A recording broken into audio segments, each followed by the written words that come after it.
Welcome to the Gift of Knowing. I'm OMENA and I'm your hostess for this evening. And I have with me today my friend Zita, and we're going to have a conversation. So, whenever you're ready. First, thank you.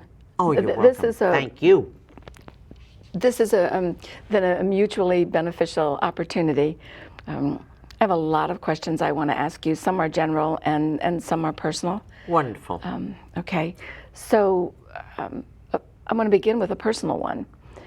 When I met you, I don't know, several weeks or months ago, and you said to me, and you didn't know me, and we were in a room, we did not know each other at all, and you asked me if my husband had recently died, and I said yes, that it was coming up on 2 years. And you said to me, you know, you had 5 other lifetimes together. And I immediately thought about a photo that I had when my husband and I had stopped for lunch at a little restaurant in Connecticut, the Vanilla Bean Cafe. And when you order, they give you an oversized playing card to show, you know, just to let the waitstaff know where you're sitting. So I had my husband hold the card up while I took a picture. And the picture was the 6 of Cups, which would refer to this lifetime. 6 of Hearts. Hearts, yes. Yes. The 6 of Hearts. Yeah. And so, and I think of the hearts in tarot as cups. So I think of that as that makes sense. Yeah. As the emotional realm. And I remember I never thought of the card that way. I'd never heard anybody tell me anything about past lives. Although I know that I knew that he and I had been together. Because this was before. your 6th lifetime together. Yeah. Yes. So my question is, do successive lifetimes with people who are in relationships, do they get better in some way as it goes along? Or is it just this time you deal with this problem or that growth point? How does that work?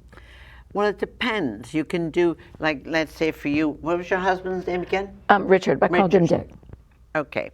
So let's say for you and Richard with the 6 lifetimes, you could have spent them, I'm asking and they'll tell me in a minute, you could have spent them in different relationships. Mm-hmm. Like you could have been brothers, you could have been sisters, you could have been father and mother, mother and daughter, that type of thing. Yes. Because they're not gender specific, okay? So what happens is, not all souls will have a conflict. But let's say there's a conflict somewhere that's created in those 6 lifetimes. You'll come back each lifetime deciding what kind of relationship you're going to have to heal a lot of things. And oftentimes then you'll come back together, we're just going to have fun.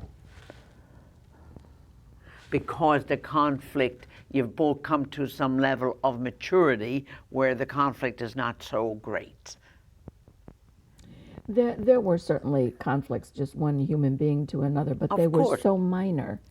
And I had friends, I had a friend in particular who said, because she knew the situation with a first marriage I had, and she said, Dick is your reward for your first marriage. Well, but the thing about it is, I think every relationship gets us ready for the real one. Yes. Okay? Because we learn with each relationship, we become more of who we are in a relationship. That's in conflict with somebody else's goals, whatever they have in the relationship, until we get to the place where it's not important to the person we end up in the relationship. It's not important to them that you do what they want you to do. It's not important to you that they do what you want them to do.